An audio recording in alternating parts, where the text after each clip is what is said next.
దేవుని యొక్క సన్నిధిలో భయభక్తులు కలిగి ఆయన సన్నిధిని వెతుకుట, ప్రార్థనను వెతుకుట ప్రారంభించాలి.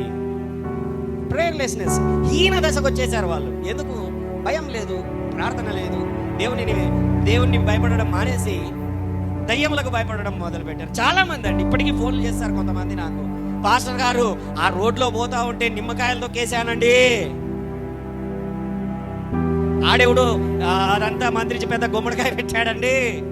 హల్లెలూయా.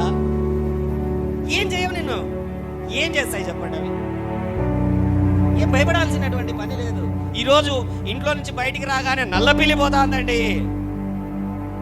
అది ఏదో తాగడానికో తినడానికో పోతా ఉంది. అది కూడా అనుకొని ఉంటుంది, ఈడేది నాకు అడ్డం పడ్డాడని నిన్ను చూసి. హల్లెలూయా. నేనేదో హ్యాపీగా పోతా ఉంటే నాకు అడ్డం వచ్చాడు వీడని అది కూడా అనుకొని ఉంటుంది. అంతే, ఏమి ఉండదు.